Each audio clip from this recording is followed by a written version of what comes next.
One eternity later. Hello यूट्यूबकर, आजीच्या गोष्टी त्या चॅनलवर तुमचे स्वागत असो. आज मी खूप दिवसांनी दिसले ना. हो, खरंच तुम्ही पण वाट पाहत असाल ना. खूप मधला काळ माझा खूपच वाईट गेला. मला खूपच बरं नव्हतं आणि माझ्या मुलांनी आणि मला आणि माझ्या या गुरूंनी मला खूप वाचवलं. आणि आता आज तुमच्या पुढे मी उभी आहे. आज मी तुमच्यासाठी नवीन पदार्थ घेऊन येते. मग आज तिखट नको ना, म्हणून काहीतरी गोड करावं म्हणून आज गोड पदार्थ.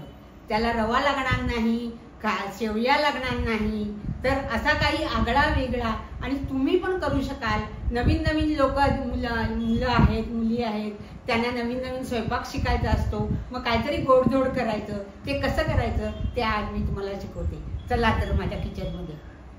आई, आज मी व्हिडिओ करायला घेतला आहे. तुमच्या कृपेमुळेच आज मी इथं उभी आहे. देवा येतो बा, गणपती बाप्पा मोरया. मी आजपासून नवीन व्हिडिओ करायला घेतले आहे, तर तू माझा सहकार्य कर देवा. तुझे उपकार माझ्यावरती आहे. आज मी एक आगळी वेगळी अशी एक खीर तयार करणार आहे की त्याला शेवया लागत नाही, शिरा लागत नाही, तांदूळ लागत नाही. तर अशी ही खमंग आणि सगळी मुलं मोठी माणसं पण खाऊ शकतील अशी ही खीर. त्याच्यासाठी लागणारं बघा, अगदी साधं सोपं ते म्हणजे एक ओलं खोबरं घेतलं आहे, अर्धी वाटी घेतली आहे खोबरं. त्याच्यासाठी साखर, नंतर हे ड्रायफ्रूट आहेत ते, आणि हे जायफळ, हे केशर, आणि हे वेलची पूड. आणि त्याला लागणारं नवीन म्हणजे कुठल्याही वाणाच्या दुकानात मिळते ती मिल्क पावडर महत्त्वाची. अगदी एवढ्या खोबऱ्याला एक पॅकेट पुरे होतं. अगदी 10 रुपयाला मिळते. कुठेही जा, कुठेही मिळते, अगदी व्यवस्थित. आता मी तुम्हाला करायला दाखवते. त्याच्यासाठी काय आहे की अर्धा लिटर दूध घेतलंय, ते थोडं आटवावं लागतंय, म्हणून थोडं मी आटवत ठेवते.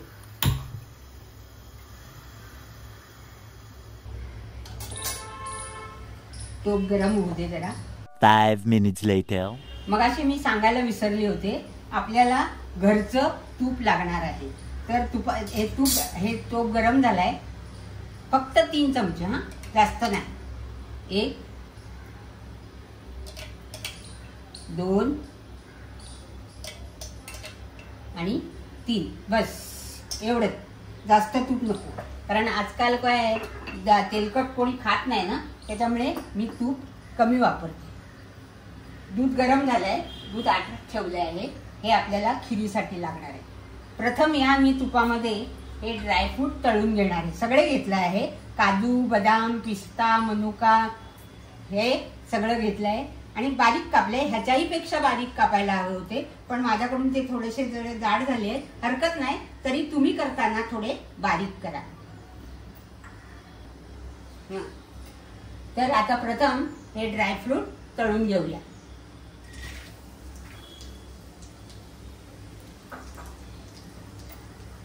दूध आपलं आटत आलंय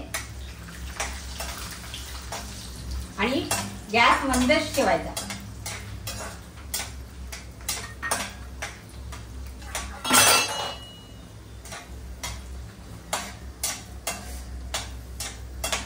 हे बघा, जास्त नाही करायचं, थोडंसंच गरम करायचं.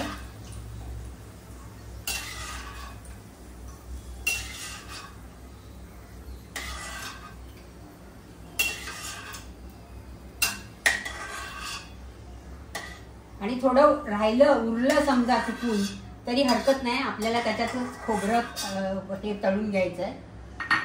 हे जे खोबरं घेतलं आहे ते खोबरं मी त्याच्यात घालते. हे बघ,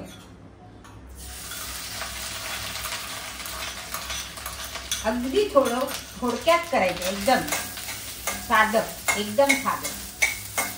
थोडंसं एकदम मंद करायचा गॅस मोठा ठेवायचा नाही. खोबरं करपवायचं नाही.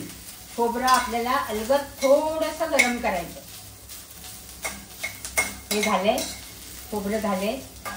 आता ह्या खोबऱ्यातच हे मी तुम्हाला सांगितली ना मिल्क पावडर, हे बघा मिल्क पावडर मिळते. हे एवढ्या खोबऱ्याला 1 पॅकेट लागतं. तर आपण हे खोबऱ्यामध्ये ही मिल्क पावडर टाकलं म्हणजे तेवढं काय होतं, बाइंडिंग येतं, म्हणजे थोडी घट्टपणा येतो. हे बघा, ही बघा पावडर.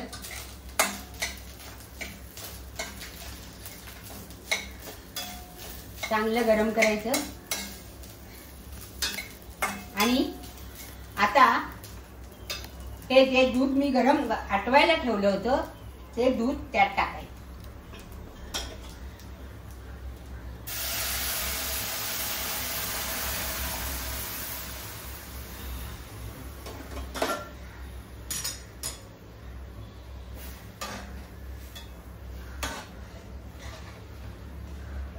थोडीच केली आहे आम्ही जेमतेम 3 माणसं आहोत, त्यामुळे थोडी. तुम्हाला जास्त करायची असेल तर निदान 1 लिटर 1.5 लिटर दूध तरी लागेल. आणि खोबरं पण अर्ध किंवा 1 नारळ फोडून किसून लागेल. मी हा चमचा जरा दुसरा घेते.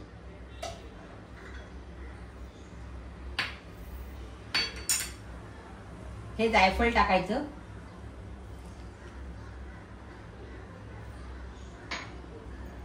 आणि गोड म्हटल्यानंतर थोडंसं मीठ लागतं, कारण मिठाशिवाय चव येत नाही. थोडंसं टाकायचं. आपल्याला वाटतं की दूध आहे, दूध फुटेल, पण तसं होणार नाही. दुसरं, आता थोडी हे बघा, खोबरं किती होतं तेवढंच होतं, त्याच्यापेक्षा मी कमी साखर घेतली आहे. तुम्हाला जर जास्त हवी असेल तर तुम्ही जास्त टाकू शकता, पण ही कमी बरोबर आहे. ही बघा, साखर टाकली. आता हे थोडं त्याला उकाळा येऊ दे.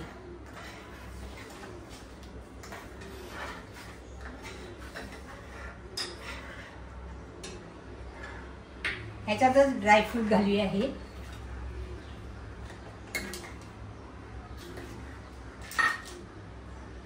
आणि एवढंच जायफळ इकडे तुम्ही किसून घ्या किंवा ह्याच्यात किसून घाला. हे बघा, आणि खूपच सुगंध यायला लागलाय. खूपच छान खीर होते आणि माझ्या मुलांना, माझ्या सुनेना खूपच आवडते.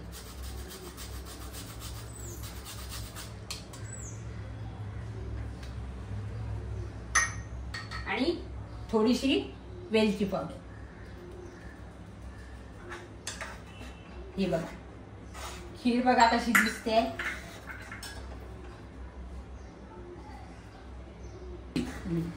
हे बघा, खीर जरा उकाळू दे.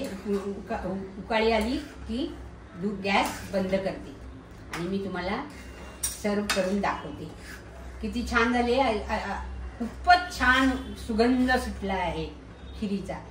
साधी, सोपी आणि सरळ. आणि माझा हा त्यानंतरचा पहिला व्हिडिओ आहे. आधी तुम्ही माझे पाहिलेच असतील व्हिडिओ. या व्हिडिओला शेअर करा, सपोर्ट द्या. या व्हिडिओला लाईक करा, शेअर करा, सबस्क्राईब करा आणि बाजूच्या बेलवरती तुम्ही बेल करा. म्हणजे माझा नवीन व्हिडिओ आहे ना, मला थोडंसं असं हे होतंय, तुम्ही पाहाल की नाही. आणि खरंच या व्हिडिओला तुम्ही कमेंट्स मात्र करायला विसरू नका. खूपच छान झाली आहे खीर. ही बघा, कलर पण आलाय.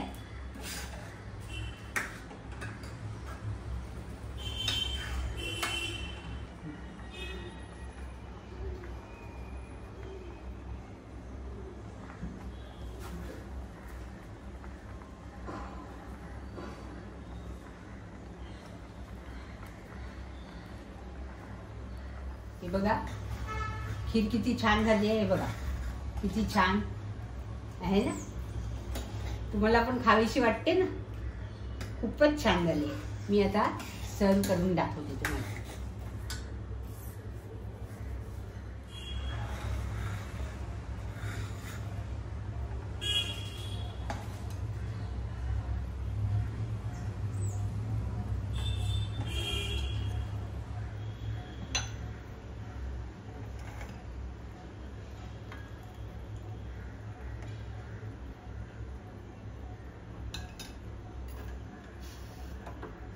ही खीर आगळी वेगळी आणि अतिशय लवकर होणारी आणि लगेच झटपट. आणि आपल्याकडे जर एखादा कार्यक्रम असेल आणि कोणी पाहुणे येणार असतील तर आपल्याकडे ही पटकन होणारी खीर तुम्ही केली. नवरात्रामध्ये माझ्या मुलाचा हे असतो, उपास असतो, तेव्हा सुद्धा मला ही करायला अगदी सोपी पडते. अगदी सोपी आणि सरळ आणि छानच लागणारी अशी ही खीर मी आज तुम्हाला दाखवली. तुम्ही मला लाईक करा, शेअर करा, सबस्क्राईब करा आणि बाजूच्या बेलवरती रिंग करा. सॉरी माझ्याकडून काय चुकलं असेल तर, पण कमेंट्स द्यायला विसरू नका. बाय.